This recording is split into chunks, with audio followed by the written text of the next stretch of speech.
The FNRad Snowboard Podcast is presented by Vans. Season 7 of FNRad is sponsored by Wired Snowboards, the Boardroom Snowboard Shop, Anon Optics, Time Bomb Trading, the Canadian distributor of Stance, Dragon, 32, and much more, and Tribute Board Shop in Nelson, BC. The Boardroom Snowboard Shop is Vancouver's premier board shop with so many brands to choose from and the guaranteed best price. You probably don't need another reason to shop at one of their 3 locations in Vancouver and North Van. But they are also so confident in the products they carry and the expertise of their staff that they offer a 30-day performance guarantee on all purchases. What does that mean? If you're not completely stoked on your new purchase, return it with the original packaging in sellable conditions within 30 days for exchange or full refund. So the next time you need anything to do with snowboarding, get yourself down to the Boardroom or shop online at boardroomshop.com and use promo code FNRAD5 at checkout for 5% off everything they sell. Support also comes from Grouse Mountain, Mount Seymour, New Green Superfood Drink, Volcom Outerwear, Intuition Liners, and GoPro. Quinn Sandvold is a snowboarder's snowboarder. Quinn was pro for Nitro, Wave Rave, Twist, and eventually Quest snowboard clothing. Quinn's style and thinking helped inspire the new school movement of snowboarding. He was the very first person I heard of that had a 27-inch stance. He rode a 186 Nitro Diablo, and he rode out of Steamboat Springs, Colorado. I'm really happy to say he's come back to snowboarding after a 20-year hiatus. This is one of those interviews that I live for. I'm really proud to bring you the legendary Quinn Sandvold. Steamboat for me was, as a little kid, I went up there for soccer tournaments. They had youth soccer, and they kept doing that. And then went up in 7th grade with a friend who went up there yearly for their winter carnival, and we had some of the best powder that I'd ever had in my life. And so that started my love of Steamboat. And then I was invited to be the first coach of the Steamboat Springs Winter Sports Club freestyle snowboard program. Yeah. Sick. Yeah. So that was a whopping 6 kids that were all my friends. And that's awesome. But yeah, we did shovel the half pipe, and that was, I think, the second year I did that was the first year that we had a pipe dragon. Oh, wow. It was like the first pipe dragon. Nice. Yeah. Those things always seem to break down. The pipe dragons or whatever, they must have been expensive to run, or the cat drivers didn't like doing it or something, because we got a pipe dragon at Seymour, and I honestly can't remember them using it very much. Like it just didn't. Maybe it's the coastal snow or something is so wet. Could be. Yeah. And I think it was just all a learning process as well, and it basically put a transition in. Yeah. That you would then have to like create the rest of the lip, because it was like, oh, here's your 6 or 8 foot transition, and yeah, nothing like the pipe dragons today. Oh God, yeah, it's gone insane, right? Oh, I'd love to try a 22 footer. Yeah. Oh, I've ridden one a couple of times, and I got to say it's not fun at first, because it's so big and you're going so fast, and you're like, who the hell designed this shit? Yeah, and how do I get over the lip? Oh yeah, exactly. It's like Danny Way and Matt Hoffman kind of shit, right? Like guys that are just pushing. Like whatever's happening at the time, they're like, let's double it. Yeah, you know? Absolutely. Yeah, let's double it. Like an 11-foot half pipe for me would be perfect. Double it. It's a 22, and it's a nightmare. No, that's a lot of consequence. Yeah, man. Yeah. You fall in love with Steamboat in junior high. When do you get your first snowboard? Like you're probably skiing at that point, right?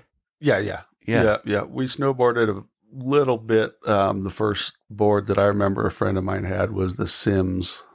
It was just a wood, maybe 8 inches wide. Yeah. Rubber straps, rope on the front. I just saw one at the Snowboard Museum. Yeah, that's the exact same model. Oh, sick. Yeah. Yeah, and it's basically a knockoff of what Burton's doing at that time. You know, like the Burton Woody or Backyard or whatever they were called. Yeah. And a lot of people did those. I saw the Swift that Tracy and those guys have. Yeah. The Snurfer. Snow Tech. Ernie DeLost had one that they all kind of look the same. Yeah. Tracy and those guys put the fins up at the front to make, there's a whole bunch of things bolted to all these things to make them track straight. Yeah. In fact, I interviewed Donna Carpenter, and she said in the early dating of Jake, he took her out to show her what these boards could do. That's and awesome. She rode down, fell, the board went flying, and he came down to where she was, put the board right next to the track that her board just took, and stuck it in the snow and pushed it, and it went right to where her board was without hitting it, like right beside it. So I guess they're thinking hey, these things track perfect. Yeah. That's what they're going for. It's right. You just stand on them and they go where they go. Yeah, it's amazing to think of that. Yeah. That timing. Did you guys pull the fins off of yours and just try and hit jumps and stuff with it, or? For me, it was fun. We just did it locally at Chautauqua, and you talked with Trent Bush, and he was in that same group of folks. I was still skiing. I grew up skiing, and I was a really good bump skier at the time, and sort of was thinking I could be a competitive bump skier. Yeah. But I did enjoy the feeling of the snowboarding, but in my mind, I said, it's going to get better, and I'm going to wait till I see something that's actually a little bit more fun to ride. Yeah. And then the back hill came out where it actually had a little bit better binding, and Sims had another one. I can't remember the names, then I just said, okay, this is when I first rode that. I'm like, I'm done. Yeah. Yeah. And tried skiing one more time. It was like one run, and I said, that's it. I mean, I'm never going to do that again. Yeah. And the boots, as well. Yeah. That's the big thing was the boots, huh? But more the attitude, right? Like, were you a skater already at that point? Yeah. Yeah. So skiing and skating, when we were so young, it was like, yeah, why wouldn't you do both? But then as soon as there was snowboarding, it's like, you're not going to do skating on the weekends and then skiing. No. Oh, yeah. And it was meant to be. I mean, standing sideways is... That's it. Yeah. Yeah, it's way better. Yeah, it's just way better. Yeah. Yeah. And I was just easily switched over. And where's the first place you rode the board on lifts? On lifts was Berthoud Pass. Yeah. Yeah, it was still open. They had a T-bar or a Poma and then a lift on the other side. Mm-hmm. And so that's where we would do that. So you're a part of that group that was there like right at the beginning. That's the beginning of Colorado's like lift access snowboarding. Yeah.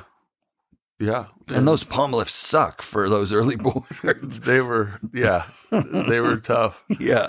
Yeah. I remember my friend got on and he's like, it's hard, but just follow me up. And poor guy, he fell over and he's holding on to the thing, getting dragged up, and I'm barely hanging on, just watching him getting, drug up, and he finally lets go, and I'm still going, and he's like, you can make it, Quinn. Yeah. You can make it. I love that. Yeah. I got to the steep part and just tumbled as well, but it was all good. Yeah, I had the exact same experience. Yeah, it was impossible. Yeah. There was a lot of carnage, and it went straight up. So like when someone fell down, they just take out everybody down.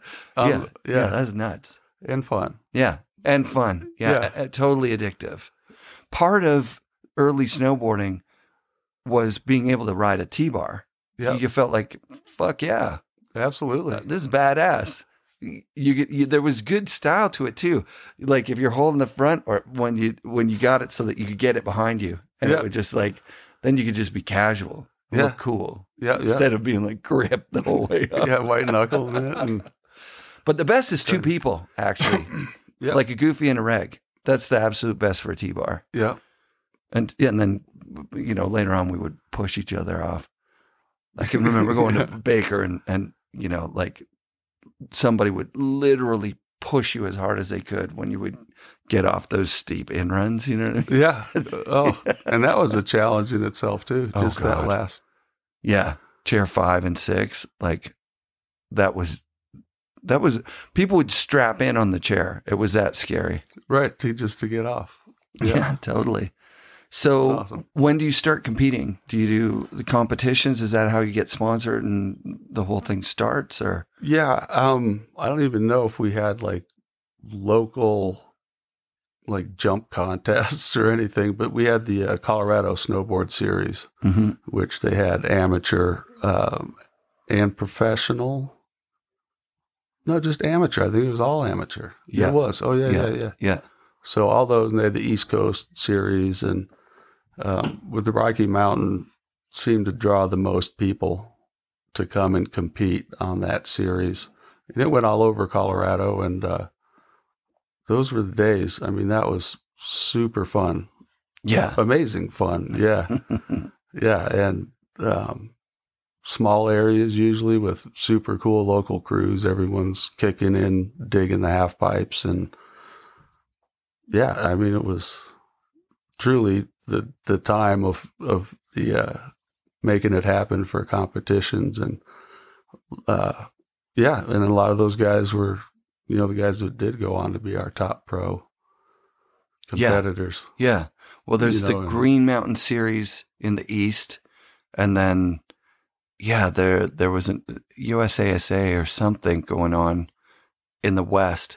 But because you guys are so central, I mean, a guy from Idaho, all the way over, could convince his parents or her parents to bring them to, you know, your contest series. Rocky Mountain Series did draw a lot of people. That's why the Worlds were here, I would imagine, too.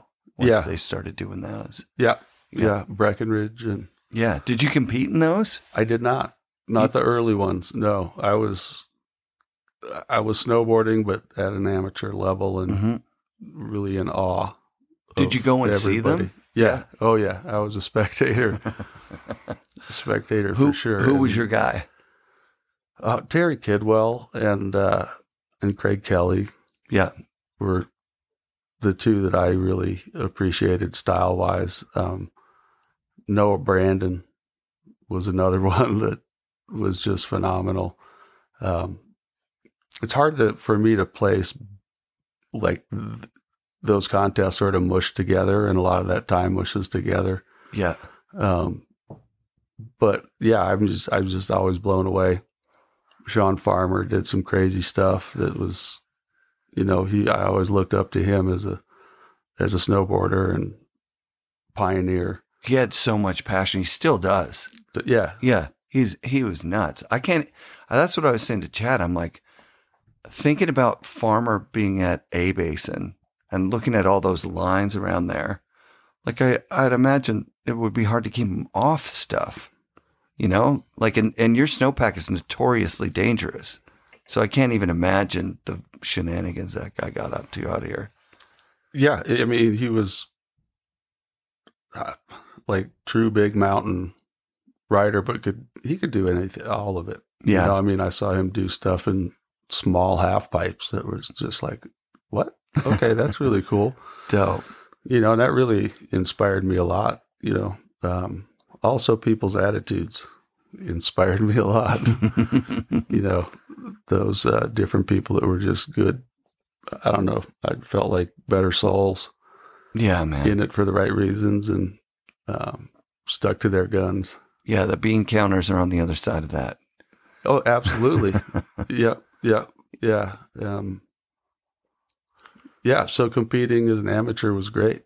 You know, did a lot of good traveling and won the 89 U.S. Open for amateurs. Holy shit. Yeah, so that was like the first big contest I competed against pros and placed 8th overall, which to me was huge. I'm like, holy cow, top 10. And yeah, that's amazing. Yeah, and had a really fun time. And then Sims picked me up for the next year for my first professional. Was it Brad or was it Tom or? It was Brad. Yeah. The photographer's name, I can't believe it's slipping. Guy Motil. Oh, sick. Very first Transworld photographer. Yeah. So Guy, it was the first time I'd really met him, and we actually got along pretty well, and he'd been taking some pictures, and he was the one that actually talked to Sims and said, I think you need to take a look at this guy. Yeah. That's actually a pretty big pedigree. Like that's like if the photographers, because those are the shining stars, are the guys that the photographers pick out. Like I like this guy's style. He's good to shoot with. I suggest you pick him up. Like that's a big deal. That's rad. It was really cool, and we had a good relationship. Didn't do a lot of shoots together, right? But kept a good relationship nonetheless. Yeah. So how do you get to where was that U.S. Open? Is that Stratton already? That was in Stratton. Yeah. How do you get there? You guys drive there? Or your dad drive you or something? Well, I flew out. Oh, wow. Cool. Yeah. I flew to Boston and then took a bus. Yeah. How old are you at this point? I guess 21. Yeah. Probably 21. That's fun. Yeah. And took a bus and stayed with the Sims team. Graciously had me on the floor. Amazing. And, well, not the first year. No, that was the second year I stayed with the Sims team. Yeah, that makes sense. Yeah. I don't even remember where I stayed. I met some really fun people, though, in the condos that they had. Yeah. I went to a industry, Transworld industry conference one time with nowhere to stay. Like just you go to the village, and it was in Big Sky. Yeah, nice. And then I just looking around like, who do I know here? Hey, can I crash on your floor? Yeah. And then pushing for a cot. Hey, maybe they got cots at this place, Like, anything. Yeah. Was that back in the 90s? Yeah, it was really almost mid 90s. Yeah. So I think I was at that same one. That was fun. At Big Sky. Actually, George Kleckner. I know the name. I don't know that I've ever met George. George lives in Pagosa. He's been a good friend for a long time, and he's the founder of Union Bindings. Right. Yeah. So George and I took off from Steamboat and went up for that. Yeah, because you could drive there from here, right? Or would you fly? No, we drove. Yeah. Rented a car, drove. Yeah, Tom Burt was at that one, and I shot photos with not Rob Gracie. Is that? I know Rob. Went to high school with Rob Gracie. Was it Rob Gracie? Was he the one with Jimmy Scott? Yeah, Rob Gracie. You went to high school with that guy? Yeah, all tattooed and yeah, Rob Gracie. Oh man, that's awesome. Yeah, that's sick. Yeah, yeah. That was a fun gathering of the industry, right? Like you could see there was a lot of riders there. Yeah. Devin and Dow and Roberta were there, and from Canada, we had a bunch of. It was just so much fun. Yeah. Oh, it was a really, really interesting gathering. The groomers were good there. That was the thing, like, because I come from like a coastal climate, so the groomers suck all the time because if they groom at night, they freeze. Right. It's solid. It's just frozen. Like you could feel each. Oh. And when you fall, it just tears you up. It sucks. Oh, it's brutal. But like somewhere like Montana where it's cold all the time, the groomers are the shit. If it's not POW. Yeah. I can remember it snowed when we were there and being like, oh, this place kind of sucks for powder because it was pretty low angle. And it was just not a lot of snow that year, I remember. Yeah, it could have been. Yeah. We just found a hit run. That was always our MO. Right. Like you link up with the locals, find the hit run. Yeah. Because you don't want to ride anything else. You're not riding around. Where are the biggest jumps? Yeah. Yeah, and good fun. Yeah, exactly. Good lines for that. And the trees were sketchy there because they leave all the fallen lumber. Oh, no. That always, yeah. Yeah, well, I went there with Perry Coleman the year before. We went up there and we got there at night and they had night skiing. And so we're like, well, let's do it. And we went straight into the trees. We're like, how come no one goes in the trees here? This is ridiculous. And we do a run and another run and we're like, this is crazy. And then the next day we looked at our tracks and it was just uncovered all these logs that any one of them would have snapped our legs or knees. Put an arm in and Oh, yeah. And we're like, no wonder. We better stay out of the trees here. But that was, big sky as well. I picture you being like a hardcore, jibber. I've been talking to you for 10 minutes, and it's obvious that you're passionate about POW too, right? Like, POW turns are the shit. Like, turning in powder is the best. Jumping in powder is the best. Yeah. Yeah. Everything was secondary to big, just powder turns. I mean, we'd not practice, we'd go make powder turns before the contest. Yeah. And do no practice runs, to get the powder turns in. So, and then just the progression of the sport, being a skateboarder and stuff, that's where, to me, hitting these obstacles and starting to ollie ropes and fences and get those super sweet drops. Yeah. Afterward, that was a feeling you couldn't get on a skateboard. Yeah. It's like big ollie and then, oh my gosh, I've got 20 to whatever feet down, Yeah. And that, to me, was a fantastic feeling. And just truly ollieing a snowboard from flat, that's as we were talking a little bit earlier, physics. Yeah. There's some physics involved in getting that to happen. And so ollieing onto rails and all those things. And it got to be, the more difficult, the more challenging, the harder the repercussions might be if you slam. Yeah. The more fun it got, and the farther we tried to slide that rail, or things that would then get marked off. Yeah, that's say like, you can't do that here anymore because everyone's trying it, and we're getting a lot of injuries. So you mentioned Farmer, because I imagine he would have been like pushing you in that direction of those long boards, because that is what I remember you for riding that Diablo 186, but freestyling on it. Like, you weren't just like bagging lines. You were bringing that thing pretty much everywhere. Yeah, that was the board of choice. Yeah, for sure. It's hard to say. There were long boards. We had several makers. Aggression was also in Boulder. Yeah. And making boards for Dave Dowd and Tony King. And those guys were speed demons. I mean, wanted to set the world speed record. And so that was a lot of the longer boards for that. And then Farmer was riding it just, big mountain stuff that I remember. Yeah.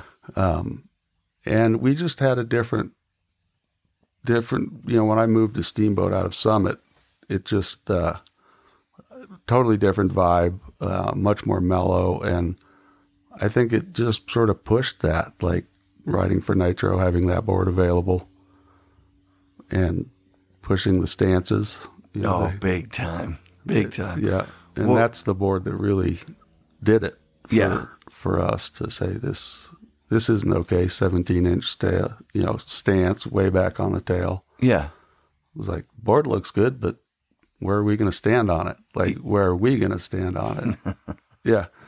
So did you get the tools to drill out the T-nuts and stuff? Like, was that already happening because people are bolting stuff to boards anyways? Right. I can't say for who did it first or any of that, but we were using hardware from the hardware store. Yep. And doing it that way, drilling and just getting the right size drill bits, countersinking. Yeah. And it evolved once they saw a need for it. But that was just evolution in its purest form of, let's lay the board down on the floor of the shop, mark where my feet are because this looks good, feels good. Yeah. We drilled it. It was Perry Coleman and myself each had the same board. Rad. Yeah, and we drilled the same stances and both turned out to be 27-inch. Yeah, they must have printed it in a magazine or something that you guys were at 27-inch stances. Those boards were narrow. They were so narrow. Yeah. I mean, toe drag for people with smaller feet too. And, yeah. And to have that little bit of width as you went out helped. That's true. Right. Because you're at least getting into a little bit of the wider, part of the side cut. And then you made those boards work for freestyle. Like, I guess you just get used to what you're riding, right? Like you're not riding some small little resort. You're riding, a relatively big mountain. You're just going fast, hitting stuff. Yeah. And for POW, I mean, it was amazing. Oh, absolutely. Yeah. And for me, having a twin tip was huge. It wasn't completely centered side cut, but close enough. Yeah. Yeah. You've been pushing for that. How do you get on Nitro from Sims? Well, yeah, it's a fun. Well, I left Sims, basically told the team and Tom and the managers to, fuck off. And I think y'all suck. It was terrible. Yeah. I made my way out to, California. I'll come up with the name. It was for a contest in California. It was a pro contest. It was like my first sort of traveling pro contest. And so I bus out there. I Greyhound out there. And my bag with my boards, my boots, all my gear gets stolen. Oh, no. In Salt Lake. So I show up in California with basically nothing, just like street clothes and a couple pairs of snowboard pants and jackets. And and so I'm like, all right, we got this. It was like the first sort of not street style, but, banks and gates and what was that called? Slope style. Yeah. But it was before that. Yeah. Way before that. Yeah. Obstacle course is what Jay Palmer called his at Whistler. Yeah, exactly. Yeah. Just to like put some random turns and banks and really go for it. Yeah. And so I had no boards and I had to rent a board. None of the pros that were there would give me boards. They had all these prototypes that were brought. What the fuck? Yeah, it was the most ridiculous thing. I'm like, seriously, you guys, no one can like give me one of their old boards to use. No. So I rent a board good. from a shop. The only one they had left, it was a Kidwell and had an edge, about 8 inches of edge just gone on the heel edge. And they're like, well, that's all we got, but you're welcome to it. So that's what I rode for the race day. Well, I still can't believe this because those guys are traveling with stacks of boards. Stacks, and they were brought like all these new prototypes to like try out. And the June Mountain, that's the name of it. June Mountain. June. Yes. Yeah. And so anyway, I did pretty well, and they were impressed with how I did. So that night they're having a big team meeting at the condo, and everyone's again talking about the boards that they rode, and I'm like, well, how about anybody want to lend me a board? We got the half pipe tomorrow and I had to rent this board, and they're sort of like, no one sort of bucked up. And finally somebody ended up getting one of them and gave it to me. I had to drill it that night, rode it the next day. Fell, probably one of the biggest concussions I got snowboarding. Oh, shit.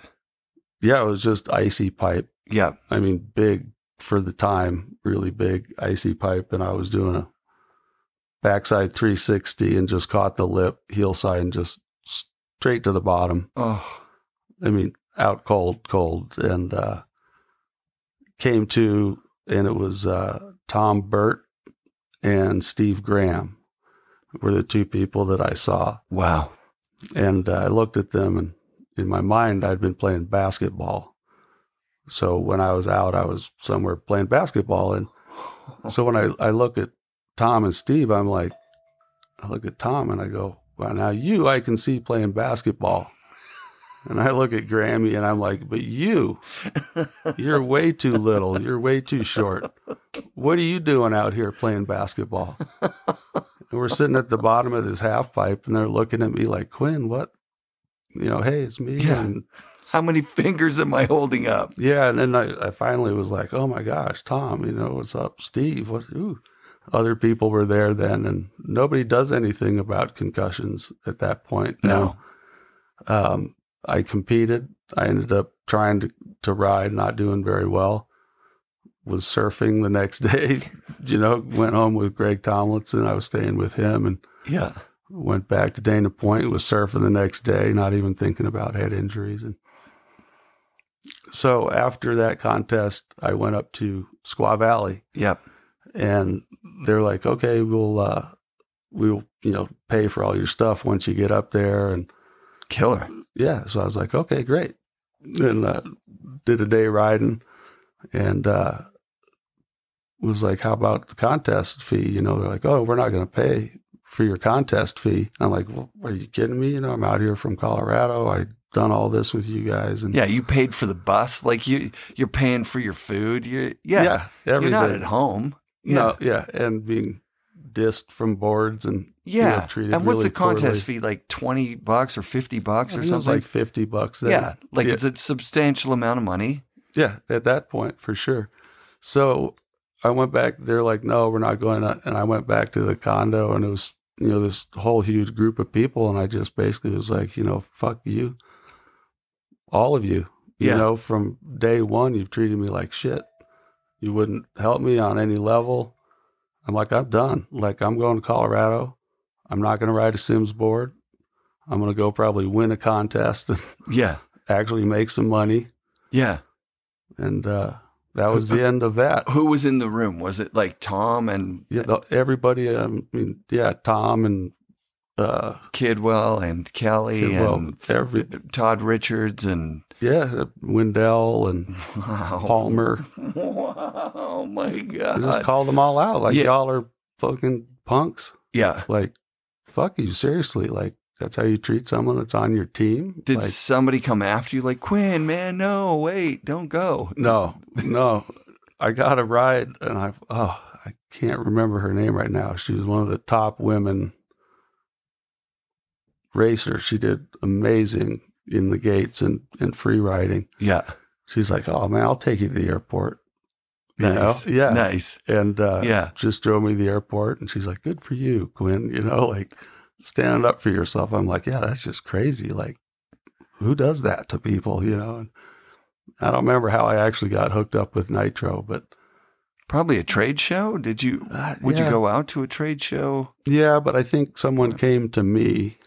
Epic. And, a local one, someone who knew that I had left Sims. Yeah. And then I stayed with Nitro till the end of my career. That's amazing. Yeah. So how early into it do you meet Tommy? Like, Pretty early. Yeah, because it was pretty intimate. Yeah. Yeah. Yeah. Very small, company at that point. Yeah. And it was Windline Distributors. That's right. I remember those guys. Yeah. Yeah. Out of Seattle. Yeah. And the boards are better anyways, like at that point. I mean, Sims starts getting better, obviously. Yeah. Right. And, but those Nitro boards I talk about them a lot actually, because I had a Pyro, and I mean, I had a Pyro at the same time that I had like a Barfoot Freestyle. You know what I mean? Like those boards are two different eras completely. Yeah. The Barfoot was what I rode quite a bit. Yeah. As my first boards. That was the first board I ever bought. Rad. Barfoot Freestyle, yeah. It's a good board. Awesome. Very stiff, but good. Like, yeah, fun board to ride, good dimensions. I was talking with Ernie DeLost, who designed that with Chuck, and, they could make that board right now. I was like, dude, just make it flex. Just make it flex in the middle. Yeah. And that shape is epic. Oh, it'd be phenomenal. Yeah. The horizontal laminate. Yeah. Yeah. Fun. Yeah. That's good that you had that, because that gets you, I'm sure there's, for everybody who lucked out and got like a good board in those days, there was 10 that just bought a piece of shit and was like, snowboarding's not really for me. For sure. Yeah. Oh, absolutely. Yeah. Yeah. In one of the early demo days contests at Eldora, I was riding a Barfoot. That was one of the first days that I'd seen Farmer ride, and Wendell and a few other people riding the half pipe that we had there. And I was riding a Barfoot, and disasters were big. You do as big air as you could, to disaster. And I snapped the barfoot freestyle, and it was just right by the binding, and Chuck was there with his demos. Like, he had his van, and he's like, oh my gosh, you snapped that. Here, take another one. Nice. I'm like, are you kidding? Yeah. I'm like, what? He's like, no, man, I've never seen one like just snap right there like that. And I was like, wow, this is really cool. Like, that one ended up breaking too. And he's like, I apologize, but you're doing stuff I haven't put these boards through. Yeah. Yeah. And ended up, him giving me another one to sort of just, it was him being Chuck and a nice guy saying, holy cow, I'd love to have you. I never thought of it as a sponsorship or anything, but the start of a nice friendship. Yeah. That dude's sick. Awesome. Yeah. Yeah. He's a huge sweetheart. Ernie as well. Yeah. The two of those guys together, that's like a friendship that, makes you smile. Oh, for sure. Yeah. Yeah, absolutely. Yeah. Yeah, that was a fabulous day in my memory of snowboarding, and changed my life. Did you break two boards in the same day? Yeah. It was just because everyone was really showing off. It was like, snowboarding was so like, what are you guys doing? And, well, what have you been doing? Yeah. Yeah. And it was just, so fun. Yeah, so good. It's super dope. Yeah. So did you go from that barfoot to the Sims thing? Like, did you go to the U.S. Open on that barfoot? I was actually riding a Kemper because I would just ride what I won. As an amateur, they'd give you a snowboard.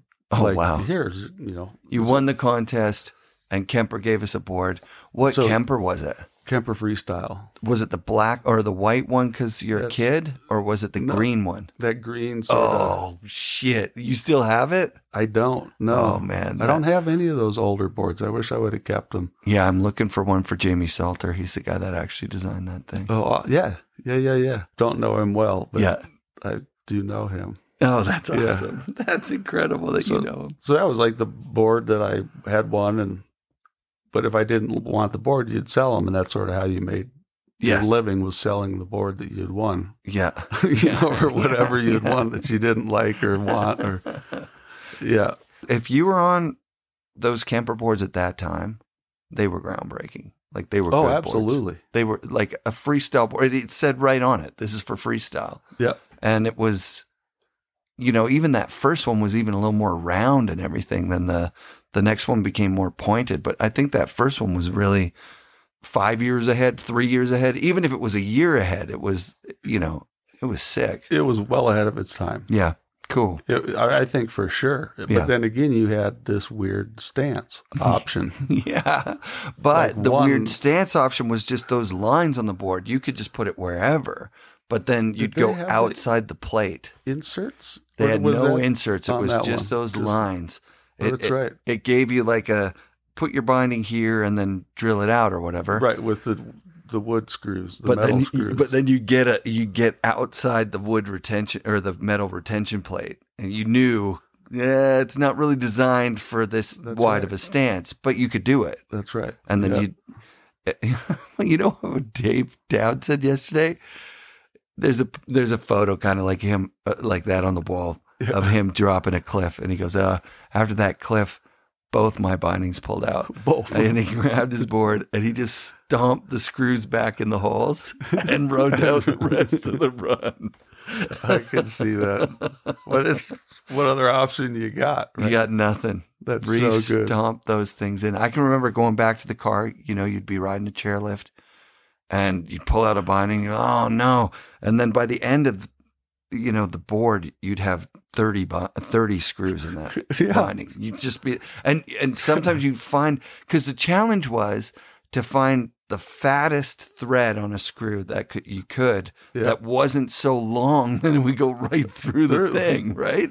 Yeah, you'd get maybe 1.5 turns. Yeah, and then you'd feel it bumping through the base, and you'd be like, "Oh, I need a washer with this one," and then you get a washer, and now you've got these bumps in your bindings that are holding snow. Yeah, it was a nightmare to keep bindings on those boards. It really was. But the board shape, like if you did that exact board, everything's too narrow at that point. But yeah, and they were closer, I think. Yeah, way closer at that point. Yeah. Did you know Pappas at all? Did you ever? Yeah. Oh yeah. So when he was on Kemper, that's a pretty badass time. Yeah. Oh, yeah. Kemper for Colorado. Yeah. Yeah, no, that was good. The Pappases and Andy Hetzel was Kemper. Yeah, Noah Salaz was Kemper. Yep, Selaznick. Oh, man. The Bassiches and so many people. Yep. Jeff and Joe Curtis. Like, Yeah. yeah. J.D. Platt. I always forget to say J.D. Platt because he was a big part of that too. He was. Yeah. Yeah. Yeah, man. Yeah, those Summit County early when Kemper was happening and whatnot, there was a lot of progressive stuff happening. Yeah. And the West Coast that was out there had a different competitive sort of style than the Colorado, but it really pushed us, I think, in a good way. Cool. Yeah. And I've thanked Andy for that, for being him, and yeah, it was like you helped push a lot of us to do things that we might not have without that whole influence. That's rad. Yeah. And he's a hardcore dude. Hell yeah. That's always was, man. Yeah. Vert skater. Oh yeah. I think there's a pedigree when you're a vert skater. You know what I mean? Like you can come in with some attitude. Yeah, You call some shit out. Like, Yeah. this is wacky. Sure. What everybody's doing here is whack. Yeah. Yeah. Yeah. It was fun. Yeah. It's funny that he was the mogul champ. He's still the world champion of moguls because that was the last time that there was a world champ. Right. Andy Hetzel. That's awesome. That's so good. Yeah. Yeah. So when does the outerwear design stuff pop in? Like I imagine you probably were wearing, fireman's jackets or whatever big kind of baggy shit you could find before that was happening. Well, it was Wave Rave was my first sponsor. Yeah. I think anything we had, we would make into snowboard pants. I remember playing around just finding stuff at thrift stores, sewing on some nylon on the butt and the knees. Yeah. And I'd go over to Troy and Trent. We'd silk screen it with funny little twist silk screens. And sick. Yeah. Fully original stuff. Yeah. Some of which I still have. Dope. Yeah. But then Wave Rave was a local shop. They started making snowboard clothing and got sponsored by them. And over the years quickly was like, come on, you guys, let's make some other better stuff. And got to the point, after many years, I was like, either we start making something that I really like to wear or I'm going to head out. They probably did the year after you left or maybe 2 years after you left. Hey, I remember those big, wide Wave Rave things. Well, we did. So they said, yeah, okay, what do you want to do? And I said, I'd like to do a line Quest. And I want to do, small line. We came up with the 5 pieces and it was great. Worked with Natalie Murphy as, their designer and did some of the logo stuff with Heavy D, Mike Dawson, who did all the Nitro graphics and rad. Still, I don't know who he's working with now, but still's in the industry, I think. And that's dope. So worked with him on some of the logo stuff and got it produced and it sold 1.2 million. Shit. The first year. So that was 93, 94. And they couldn't manufacture that much, but that's what the worldwide demand was. And they were having some troubles and it pulled them out of their financial troubles, those sales. Rad. Was great. Yeah, that is awesome. Yeah. And then did a second year of that. Sales went up, I think, 1.6 million and changed some of the items and added a couple pieces. They again couldn't produce it, but produced what they could. And then we had disagreements as to what should happen from there. I was getting a small percentage of sales, which made sense to me. Yeah. If they're making a lot of money, I could make a little bit of that. Sure. And So then suggested just a little bit better sliding scale. As they made more money, I would also make more money. Yeah. And they said, absolutely not. We want you to come into the office and spend time in the office. I said, that sounds great. I'd love to learn A, B, C, and D. And they said, well, we're not going to pay you for your time in the office. I'm like, okay, this is ridiculous, Yeah.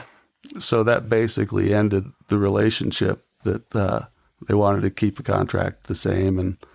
And so for me, it was just a jealousy based.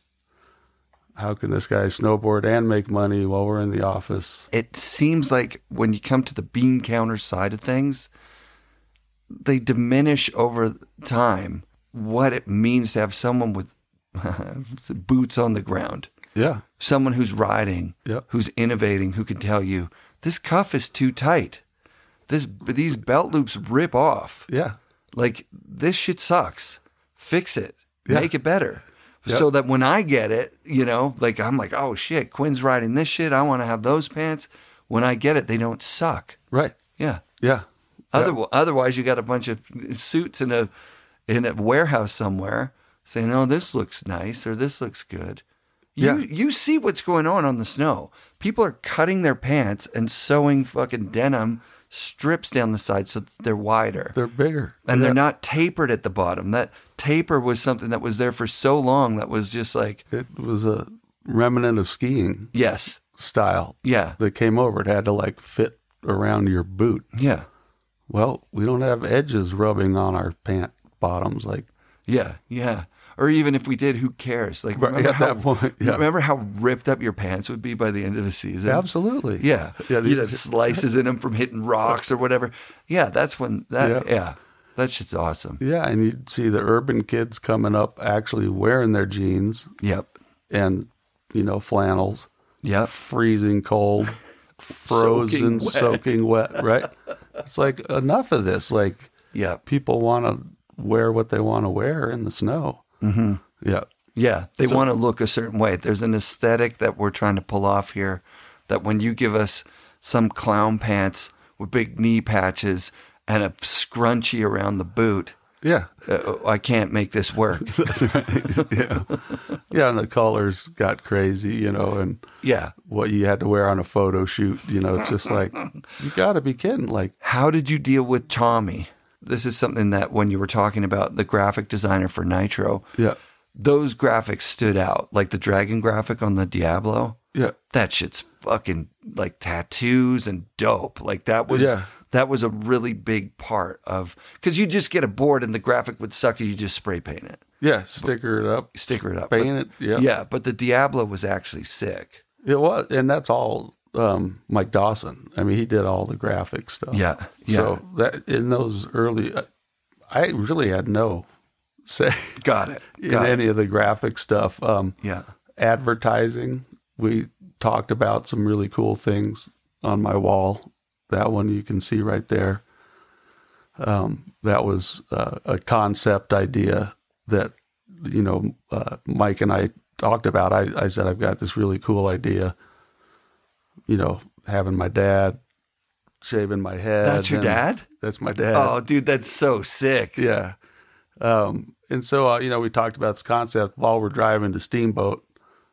Incredible, sunset coming over Rabbit Ears. Just one of those good friends times. And looking back, I mean, we were talking snowboard history. I mean, we're like shaping what we wanted this to represent. And so we came up with that idea, and it was like, well, we just need a sequence now. Yeah. And then we got that sequence, and it all sort of came to fruition. It's beautiful. I wanted it to be something fakie to fakie, because that had been my passion since I started snowboarding, to become equally as good left or right foot forward. And that was a ollie. That was a major physics accomplishment right there. First attempt. Yeah. Just looked at it, told Brunkart, the photographer, like, hey, get down. I'm going to ollie that rock. What? We'll just get down where you can see it. I'm going to ollie the rock. What do you mean? Well, I'm going to ollie the rock. Just came ripping at it and ollied it, landed. I was like, man, that was awesome. Thought I was going to die maybe, like hit that, I think I maybe did tick the rock. And yeah. Anyway, it was just one of those things. It was like, can't believe I did it. And it was actually somewhere published and on footage to start with at all. And people who were paying attention, that was the thing. That was the thing, to see somebody riding fakie. I remember Devin on that trip to Montana for the Transworld thing. Yep. He was practicing just switch everything. Fakie, like every grab. He was talking about his trick list, like what he had forward and where he was fakie. And he was lamenting about switch methods. Mm-hmm. He's like, dude, you have no idea how hard it is to make it look right. And I was like, what? It's the same as anything else. I couldn't do it. I probably still can't do it. It is an awkwardness. Yes. For sure to it. Yes. Yeah. Yeah. The competitions throughout amateur and pro, I continually had to write like tip and tail, or for the judges, forward and backward. Yeah. Like paint a big arrow on it. Yeah. So it was clear. I would do runs completely like all backwards. Yeah. Nice. And I would be like, I thought that was a pretty good run, like for myself. And yes, even amongst some of the competitors. And I'd get, like fourth or something. I'm like, did you not see what happened there? Like, I'm confused. Like, and it was again, like who was doing the J tear air, or who did these tricks that you had to do. Yes. I was like, I don't do those tricks. I do what I like to do. And this is what makes me feel like I'm alive. Right. And progressing. Were you a bit of a badass at the time? Like, were you, like, for whatever reason, I have this kind of vision in my head of like smoking and drinking and just not giving a fuck. And being able to just say to like the judging, like, so like Craig's up there going, or whatever. And you're like, this is fucking bullshit. That was unfortunately too much of me. It was the bullshit end of it. Yeah. And I didn't smoke, but I did drink. Yeah. And I was really, definitely skateboarding. And I was a punker for a lot of my life. And I definitely have that attitude. As many snowboarders what drew them to the difference of it. Yeah. Hell yeah. Yeah. And it became a problem with the judges, that first year I did or second year, maybe I did the US Open. Like I had the whole crowd chanting, fuck the judges. Fuck the judges. Yes, that is so sick. At the like award ceremony thing, at the bottom. And and I made it very clear to the Colorado judges that I thought what they did was unfair and I paid for it. Yeah. For sure. They were like, that guy's making us look bad. Yeah. So we control the thing. Oh, here comes Quinn Sandvold. All right. So not doing so good. Yeah. I quickly got out of that as quick as I could. And of course, sponsors want you to be more visible and doing things. And I said, well, there's a lot of ways we can make people visible, and myself, like, yeah. And had a lot of ideas that were shut down, a lot. And that was my problem in snowboarding in general. I was too far ahead of my time, wanted things to progress. They would, but just way too slowly. And, I'd see a jacket, their new jacket. Hey, look at this new jacket I did. Yeah, this drawing I showed you 3 years ago. Yeah. You mean this jacket? Just that over and over. And, snowboard ideas through Nitro, just slow as can be.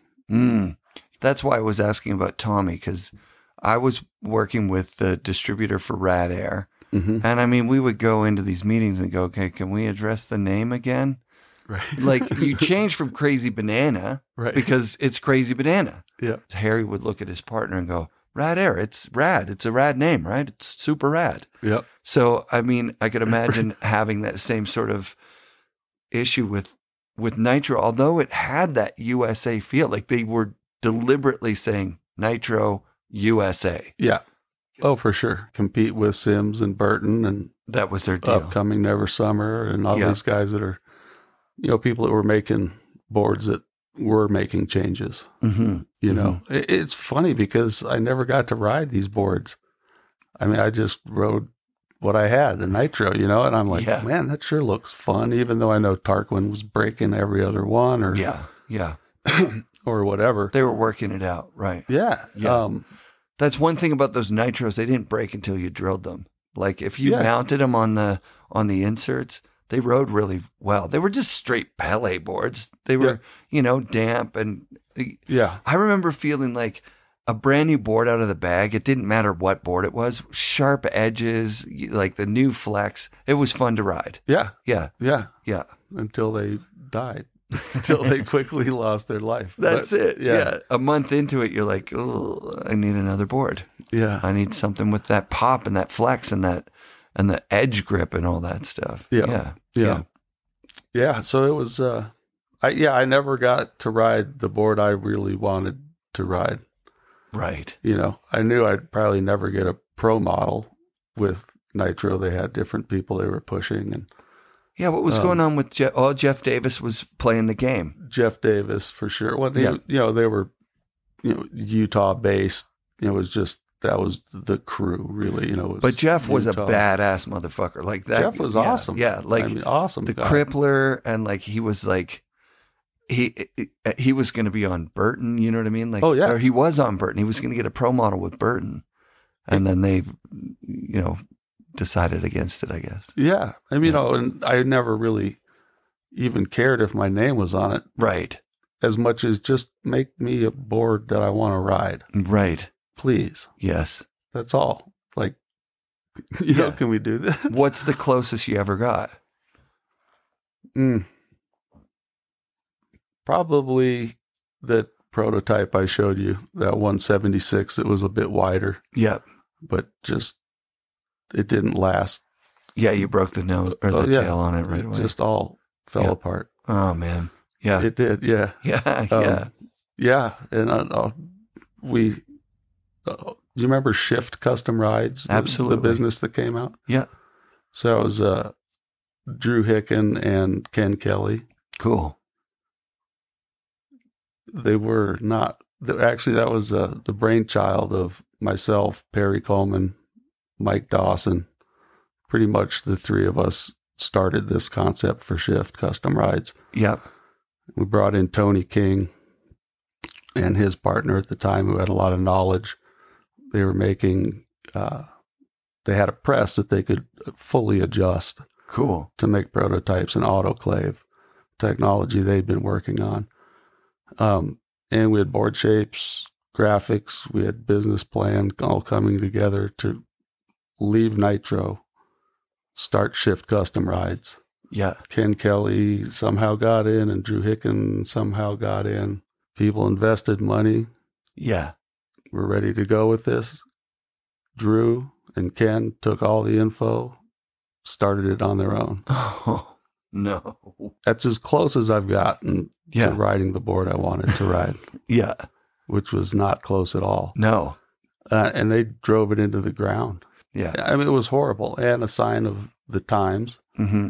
They couldn't execute it at all. Yeah. They didn't have the drive. They didn't have our thought process. They didn't have the innovative concepts. Right. Any of it. Right. So they just fucked it. Yeah. Completely. Yeah. And that truly could have changed the industry.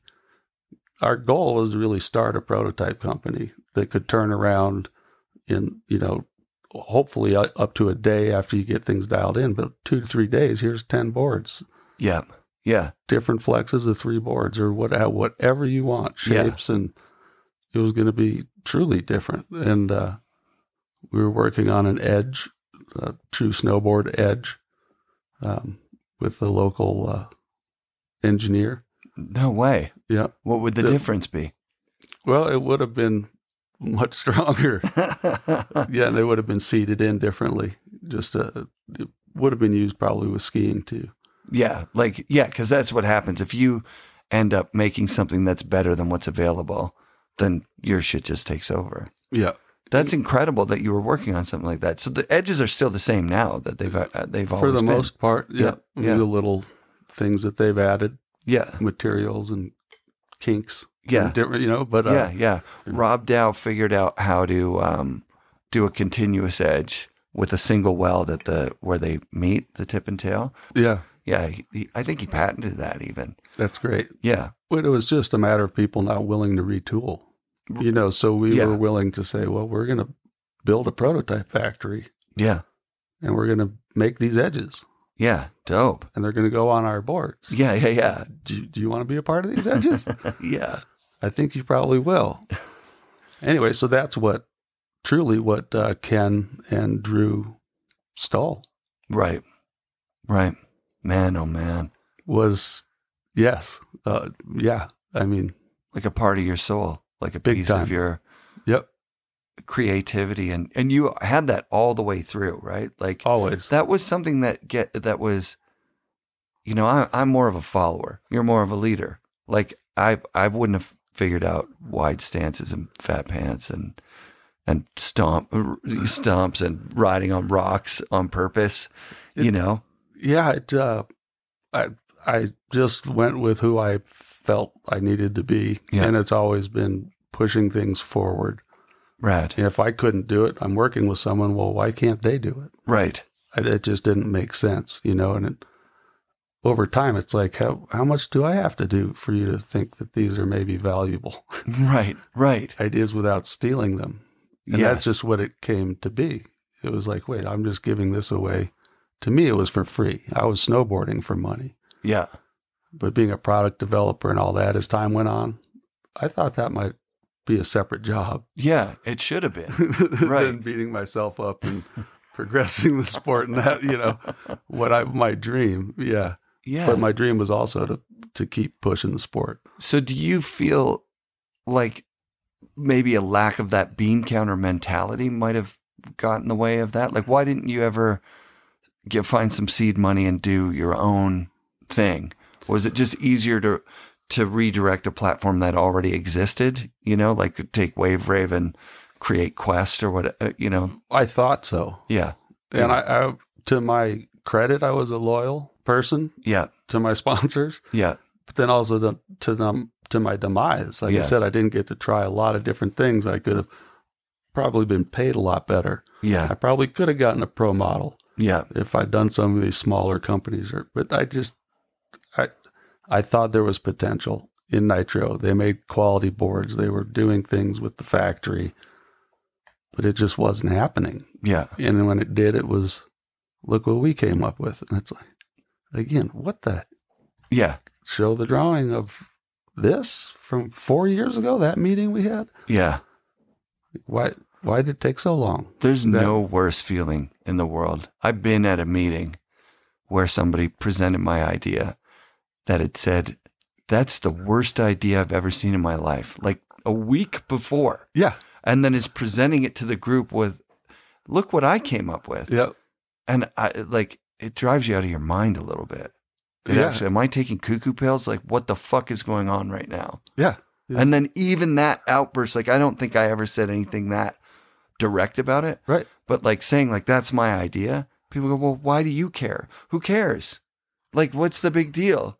It's a good idea. Well, yeah, it's a huge deal because it's a fucking, it's somebody stealing my shit and saying that it's theirs. That's right. It feels awful. Yeah. It's a power dynamic. It's like a reminder of where you are in the world. You're just a scrub snowboarder guy. That's right. What are you going to do? Jamie Salter did that to George Pappas on the fucking highest level of, what are you going to do? Sue me. Well, knowing full well, Jamie Salter's got lawyers. Yeah. And George Pappas is a fucking guy who rides snowboards. Yeah. Who's like passionate about snowboarding. That's right. He doesn't know any lawyers. What's he going to do? Call a fucking lawyer out of the yellow pages or something? Yeah. Yeah, this snowboard guy. Okay, well, my job is I'm a snowboarder. Okay, click. Yeah. If George would have had family that was a lawyer, the whole snowboard industry would be completely different. Yeah. I mean, I can't think of how many people had that same experience. Mm-hmm. You know? Mm-hmm. Yeah. Yeah. I mean, I'm looking in your eyes. I believe you. You know what I mean? Like, I don't think, why would anyone make that up? Like, I get it. I get it. There is a spectrum that it lives on. Like, sometimes the bean counters know something that we don't know, right? Yeah. Like, it's a hell of a lot of fucking tooling to make new edges for something that's working kind of okay. Yeah. Or totally fine. They're still using it to this day. Yeah. But, you know, who knows where we'd be if that whole shift thing would have happened. Well, exactly. Yeah. Yeah. Well, I mean, I don't know. No. It would have been a better place. Yeah. Yeah. For better sport, people would have had more of what they wanted. Yeah. I mean, there was nothing bad about it, really. Right. I mean, it was for the benefit of the sport. Yes. Yeah. You know, of winter sports, for that matter. You know. Yeah. Skiing was still sort of slumped, and they hadn't really started pressing any of these wider fat skis and stuff either. With a parabolic side cut and all that they basically looked over it like, why are these guys having so much fun? Yep. Oh, yeah. Remember how the ski industry was like, these skis are more fun. It's like they needed snowboarding to come in to be like, yeah, fun's a big part of this. Like, why is there no fun in skiing? It should be really fun. Super. Yeah. Yeah. You're riding chairlifts. You can hit side hits. You could do all the shit we can do. Yep. But instead you're stuck with this oligarchy saying, no. I remember seeing it, like instructions on how to do, like they have a name for their turns. You know what I mean? Yeah. Like after the guy who invented this style of turn. Yep. We could say, you know, Craig Kelly invented that tuck knee style, like tucking your knee in behind the other knee. Yeah. So yeah, we've got it. You could do a Craig Kelly style turn. You have to change your stance. You have to you got to be kind of back in the board.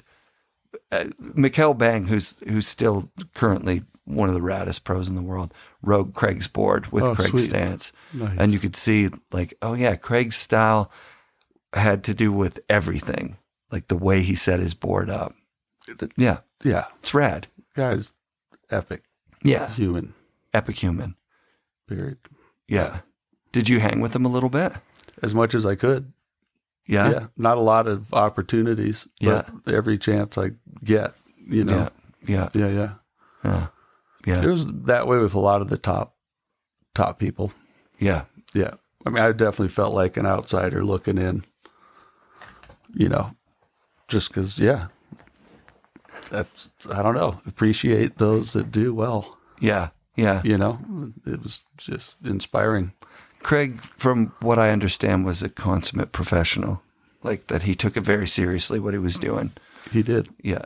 More so than I think anybody else that wasn't doing extreme mountaineering type stuff. Like Tom Burt. Jim Zeller's Bonnie Leary. Yeah. So absolutely. Yeah. I mean, he was the consummate professional. Yeah. He's definitely nothing bad ever to say about him. That's rad. Yeah. Was he in the Sims room that day? He was riding for Burton at that point. Yeah. But it was, all their top dudes. It was, anyway. That's a bummer. And then renting a board. Oh, it was the most ridiculous thing. That's ridiculous. Yeah. It was horrible. Yeah, that's ridiculous. So, but it was, I learned a lot about people and the industry as well. Yeah, you had integrity through the whole thing. Let's talk about the relationship with Hostenek and one of my favorite films, Anthem. You mentioned that there's one from before that called Fat that I have to look at. Listeners out there, if someone's got a copy of Fat, you got to either digitize it and send it to me or lend it to me. I'll lend you my copy. Yes. I'll lend you my copy. I still have a VCR set up in my room. So. Good. Yeah. I got mine still too, just for those purposes. That's dope. That's so dope. Yeah. Well, Justin and I just started shooting early. Yeah. Very early in his and my career. I mean, we were both starting. I was starting snowboarding. He was starting snowboard photography. Yeah. And that's how our relationship built. And he was friends with Troy and Trent. Yeah. And even pre-twist. Right. Both Troy and Trent worked at the Wave Rave skate shop. Yeah. So, I mean, it was a very small community, truly, a little skate snowboard community in Boulder. And Justin fit right into that. And, definitely, and still to this day is, a big part of with the Bushes and Amani King and that whole twist crew. Yeah. So that's how it really just sort of being in the same proximity, getting along. Tarquin was coming up too at that time. And so we all got along, really well and did some fun road trips, just for photo shoots and, different things with him. Oh, I forgot he was a photographer before he started being a film producer. Yeah. He got a lot of shots, a lot of those early shots. Yeah. He J-A-H, Ja. Did you guys call him Ja? Yeah, still Ja. Oh, that's awesome. Oh, yeah. Yeah. So the only cover shot that I ever got was Ja photo taken up in Steamboat. Sick. Yeah. It was an epic day. Super great powder. It was 20-something below, and then wind chill, it was in the 50 belows. Jesus. So it was really cold, and his camera lasted for X amount of pictures, and we got one that was cover worthy. That's so dope, dude. And typical of the sponsorship we were talking about with the logo placement and crazy clothes. Yeah. Really, I have to wear this? Okay, I'll try and make it work. We'll see. But so that was all, and he was one of the guys that did like to travel with us to good places. But as he grew, he went into his career. Yeah. And Steamboat sort of just stayed smaller and a little more under the radar. Oh, I see that. Okay, I see how that could happen. Yeah. It comes on pretty early that Nitro says no to sponsoring his movie. Yeah. This is the first time I've ever heard of it, but he's like, I don't want to put Nitro in my fucking movie. They said no. So they had to make you boards without graphics. Yeah, and this was a guy from England that did windsurfing films. Okay. And Nitro hired, not Nitro at all. He just wanted to do a snowboard movie. Yeah. I don't even know how he got our names, but it was Tim Wendell, Morgan Lafont, myself, Tarquin, 2 people from Britain. Wow. That's all I can remember. And the photographer was from Britain, the filmer. Yeah. So we had him filming for the first half of the movie. We were in British Columbia, up in Canada. Oh, sick. Red Mountain, we were sort of based. Beautiful. West Makepeace. Oh, what a wonderful human being. Oh, one of my favorites. Yeah. So, we did some snowcatting and stuff, and then Justin joined us. We did some heli stuff and snowcatting. Oof. Could have been a phenomenal movie, but it was the first time where, someone would say, well, okay, just come straight down this, enormous amount of, we just got heli dropped. Like, where shouldn't I go? Yeah. Except straight down. Yeah. And then make one big powder turn. And we were like, okay, Justin, when he gets here, he's going to fix it all. It's going to. Yeah. Unfortunately, he just fell into place because, this was his first opportunity probably working with someone. And it was just like, come on, dude. Like, you're going to be the guy that lets us be like, no, we want to go. Like, I'll make 10 turns there, jump that rock. And yeah, this is snowboarding. 20 more turns here. And, so this guy's just got it in his head that going fast is the thing. Yeah, one big powder turn, in front of them. And then they wanted, of course, big, ridiculous things that for even the time of year were undoable. Yeah. And, I remember it sort of being like, I'll do that. Like, sort of a joke in the group. But yeah. So what was the name of that project? Did it come out? Fat. That's fat. That's fat. Oh, that's what fat is. F-A-T. Because I'm thinking fat would be, I know like your history, and I'm thinking it's going to be fat pants, big stances. Well, it's going to be very slow, like resort riding jibbing. You just really have to see it to appreciate how bad it really is. I mean, truly. Yeah. Yeah. I mean, I wouldn't give up the experience for anything. Right. But to think of the turns that we didn't have, yes, far outweigh the turns that we got. Yeah. And that always blew me away. Did you have a guide at that point, or was it just a helicopter drops you off and you go? We did have guides to say, here's where you're going. But as to the photographer, they were just saying, here's what we want from this. And it was painful. I've been on one of those with a Japanese crew for a cigarette ad. Oh, geez. But like you say, so like this guy's, he just didn't get it. No. And he was paying the bills. He was the one who was paying for everything. Yeah. You do this. Yeah. Basically, yeah. I wonder if he made any money back from I sure don't think so. I mean, you'll see. Yeah. It's really bad. I'm excited to see it. Dude. Yeah. But great stories. I mean, Tarquin and I. Yeah. I mean, we've been very close friends through that time and couldn't have had a better person to live through that with, like some of the stuff that happened. Like, you can't even believe it, really. Okay, that was real. And it's documented. Yeah. We went to Whistler for 2 days, I think. And we had a free day just to go. They're like, just go see what you want to film. And we're like, finally. Rad. Yeah. And so I was just riding by myself. I found this like cat track thing where I found a cool air, like up the cat track up to like a fluffy ledge. Rad. Yeah. And it just sort of naturally did like a front side board slide on it and came off. And it was like a nice big pillowy landing and a little drop down back onto the cat track. I was like, now that's worth filming. And I was like, we haven't got anything like that. Yeah. So we met back whatever time. I'm like, all right, follow me. I got to show you this. So I had the whole group following me. And I went and did what I thought was in the same place, this trick.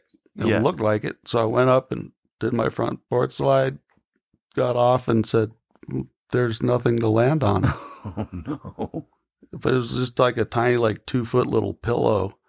And so I just basically went from hitting that pillow to the icy cat track, flat to my back. Yeah.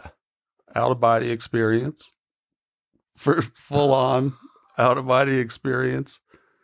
Came to Tarquin's there, Tim or Morgan or whoever, the filmer was there. And I'm just coughing up blood, like just oh no, blood coming out. I ended up full lung contusion. Holy shit! And a concussion of from whacking down. So that was the end of my filming. For the rest of the I went trip. down to the hospital, spent 2 nights in the hospital getting lung tests, and oh my god, one lung reinflated, and it just was. You had a collapsed lung, even partially. Oh wow! It was a gnarly fall. I'm sorry to hear that, dude. That's not what Whistler's all about. It was so fun up until, we really had a great time. Yeah. And then we ended up heading back towards Red Mountain. That was sort of the end of the session. But did you ride at Red?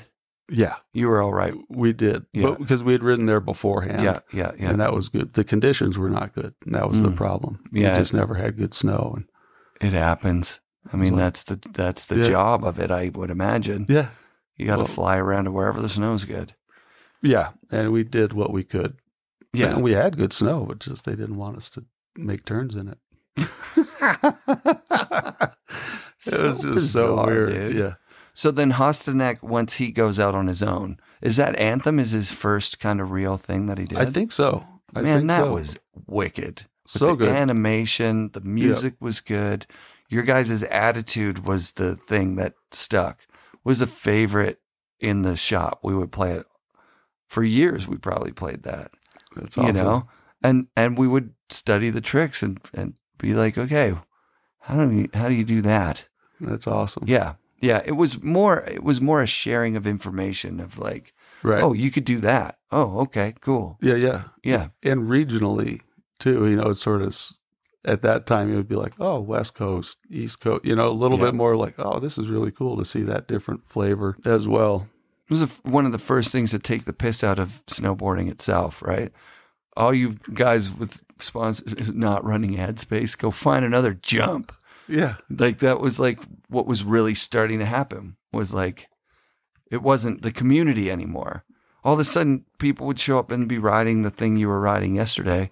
They'd set up cameras, and you'd be like, well, I fucking built that. You can't tell me I can't hit it. What are you talking about? That's right. Oh, yeah, it got really bizarre. Yeah, it did. With that. And yeah, I mean, tons of stories of those spaces disappearing and being claimed and different things like, wait, I don't care how much you're paying somebody. Yeah. This is national forest you're on. When did this stuff kind of fall apart and you had to go find a fucking real job or whatever? Fortunately, I was guiding fly fishing while I was snowboarding the whole way through. Pretty much. In '92, I started guiding, and sweet. So I had that summertime fallback, and it was great. Yeah, and I want to say 2000 was the last time I took a run, and it was just injuries. Was that what? I forgot even what you asked. Yeah, like it was basically when do you let the sponsorship stuff go? Oh, the sponsorship was 98 was the last year, and then you rode for yourself for a couple of years. Just snowboarded, with what I had, and worked a little bit coaching these Australian kids that came over for 6 weeks. Yeah, someone was saying that maybe you had arthritis or something, like rheumatoid arthritis or some major. Well, not them, issue. But they just knee injuries, and I couldn't stop hurting myself. I mean, turning the volume down was not an option. And it was just I was making money as a guide fishing, and so I quit. 2000 was the last time I rode. But the sponsorship, Wave Rave ended, and then I didn't really have any. That was after 95.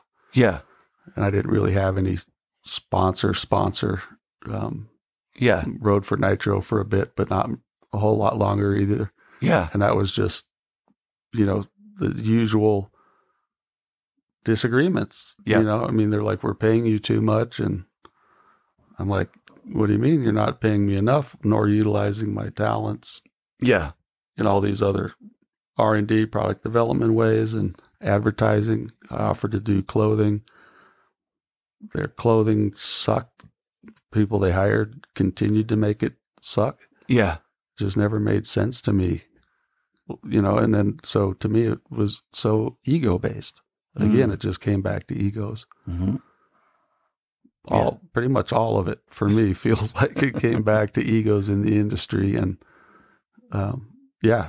and hence us trying to start the shift thing. Yeah, and that was kind of just the end of it. After that, I was like, had no faith in the industry, period, and I just was I'm done. Peace. Yeah. Really. I mean, I keep track of my friends that did stuff and whatnot, but I sure didn't miss the bullshit. Yeah.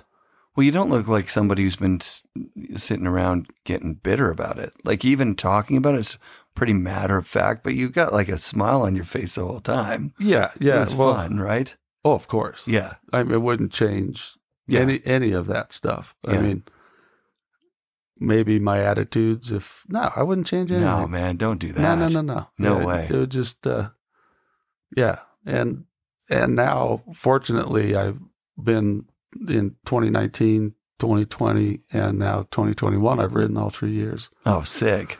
And thanks to Vince and Tracy, I saw the board and I'm like, hey, I think I need one of these. And they, hooked me up, and it's been good, really good. Yeah. Very challenging post, something we haven't talked about, but I've had two pretty serious concussions, one in 2016 and one again this year, 2021. Holy shit. That were life-changing. I mean, left me with impairments, permanent impairments, and some of which are spatial impairments. So riding the trees is not an option anymore. A lot of different visual things that make snowboarding very different for me. It's really cool to sort of be back in a really learning. Yeah, welcome back. First of all, thank you. It's been too long. It has. Yeah, 19 years is too long for Quinn Sandvold not to be fucking a part of this community because your inspiration's still 100% there, man. Oh, awesome. Thanks, man. Especially in attitude. Like, that's awesome. The attitude was important. You were an advocate for, like, let's not let the kooks run this. Like, that's right. Yeah, absolutely. Please, come on. We can do this. Yeah. So the concussions, you already talked about 2 concussions while you were snowboarding that were knockouts. Yep. And I don't know what the statistics are, but it's a big deal. Yeah. It gets worse each time. So right. Every time, like I only know through Chris Duffy that, he had gotten to the point where he was not allowed to snowboard. He didn't have his doctor's permission. Right. But like, I've seen people cry talking about when he was allowed to come back. Right. Like, because his passion for it. Chris Duffy is, he's one of the happiest, smiliest, raddest people in the world. Yeah. And big effect to his life with the concussion thing. So, I wouldn't have guessed from coming in here. Yeah. Like, no idea. Sure. It's not something that you see outwardly, but it's something that you deal with every day, like inside. Yeah. Oh, yeah. And it was, and snowboarding, and I found snowmobiling last winter also just sort of being a challenge with these different visual things that have changed. Spatial awareness has changed, and can't really ride in the trees if you're not aware of the spaces around, so it's just a different concept of it. Yeah. But the thing I found most interesting was once I started riding fakie again, the whole mountain opened up. Rad. Yeah. And I've just sort of started riding goofy, probably 90% of the time. Wow. And it feels just, I can see like more than one turn. Riding regular would be like one turn. I was just living for each turn, and that was not cool on many levels. Yeah. It was just really weird. I was just like, started like, oh, what if I ride fakie? I'm seeing. I was just like, I can see. Like, everything just opened up. It was really cool. That's awesome. Yeah. To where visually, it was just, so I'm going to just keep riding, powder the best I can. And I get at least a day or two up at Steamboat, thanks to a friend that gives me some discount that's dope. tickets. Yeah.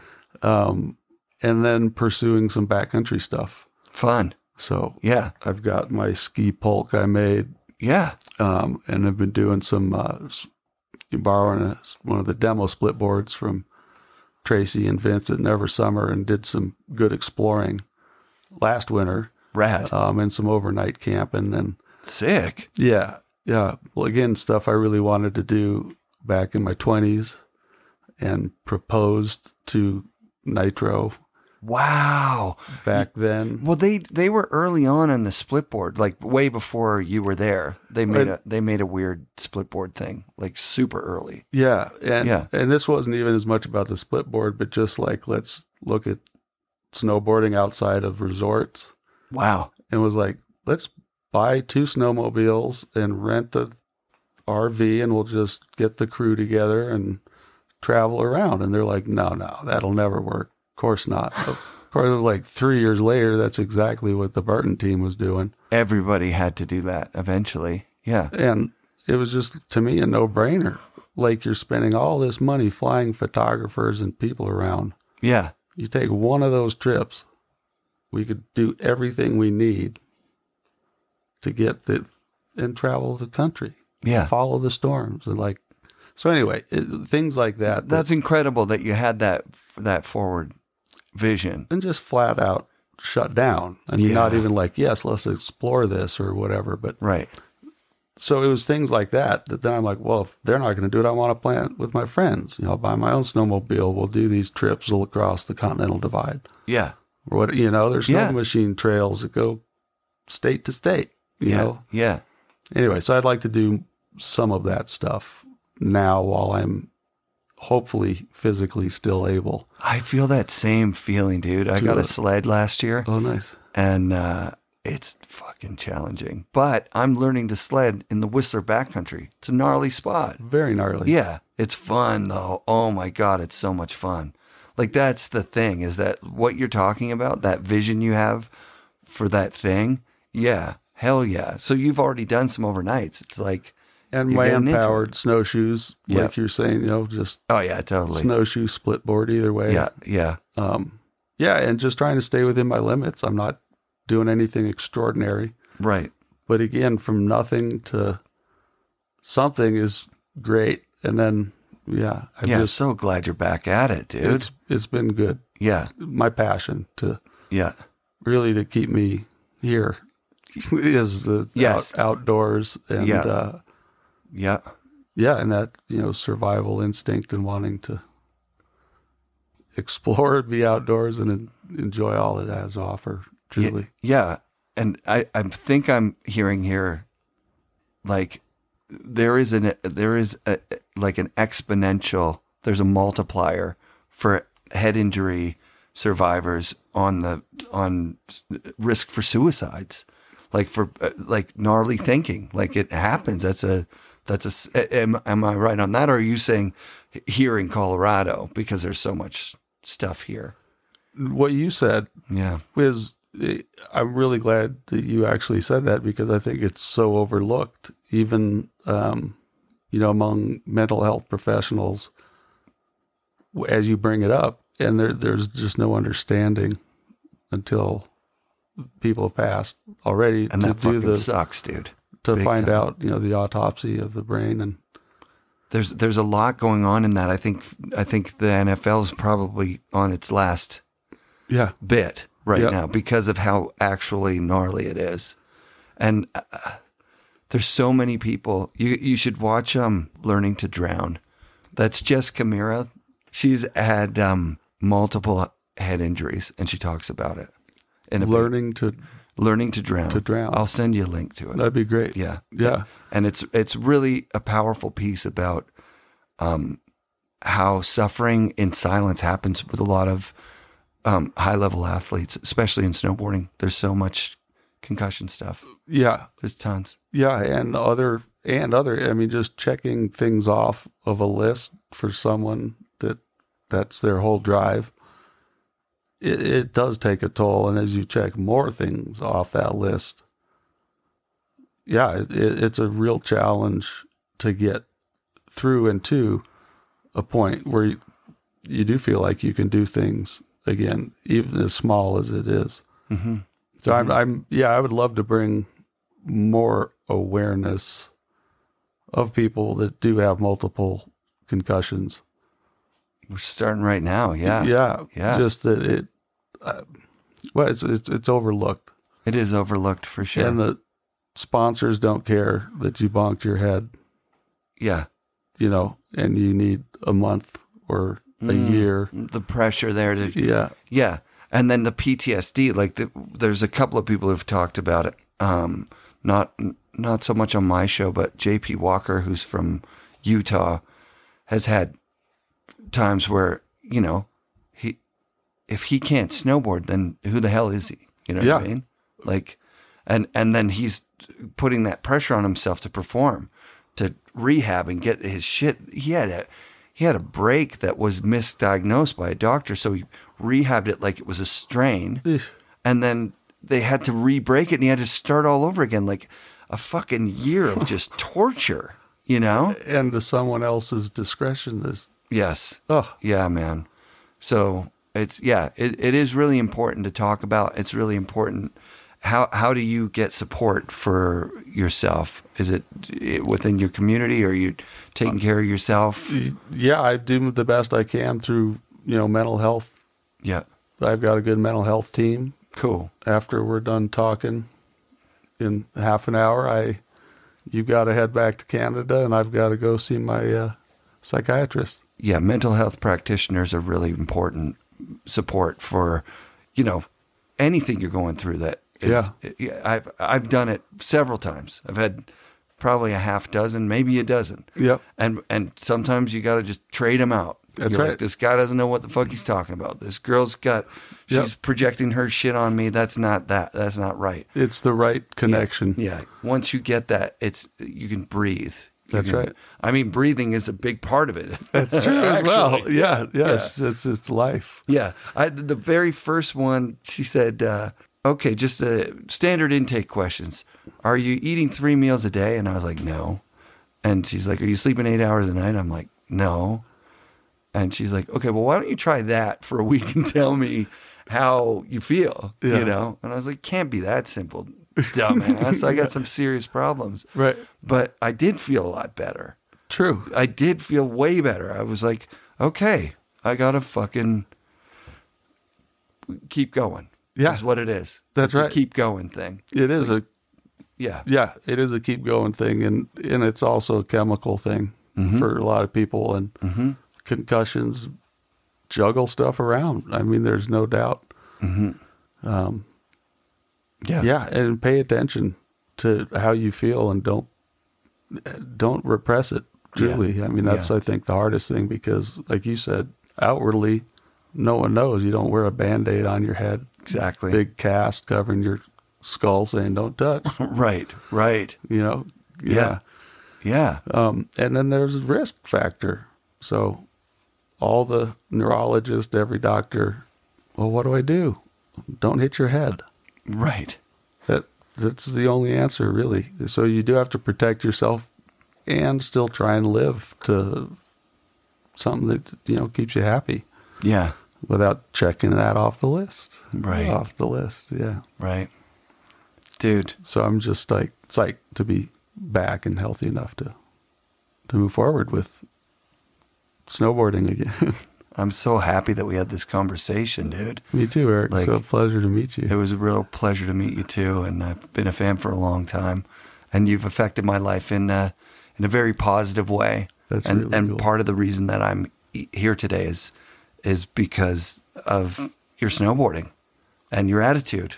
That's really cool. So that brings me joy. Yeah, me too, man. Yeah, it was deeply. It was super, super rad to meet you, homie. You too, Eric. Thanks for having me in your home. Anytime. All right. We'll go for a shred. Anytime. Yeah, we'll go for a shred. That. That'll be so fun. Yeah. All right. Peace. Peace. FNRad shoutouts this week to Quinn Sandvold. I really hope one day to shred with Quinn on a powder day somewhere rad. The Canadian suicide prevention number is 1-833-456-4566. Or if you live in the States, you can call 1-800-273-8255 to talk with someone immediately. If you or a loved one are struggling with suicidal thoughts, please don't hesitate to call. Thanks to the people at those services for caring for us and helping keep us safe. And thanks to all of you for listening to the end. Be sure to come back next week for another episode of the FNRad Snowboard Podcast, presented by Vans and brought to you by SIA Productions.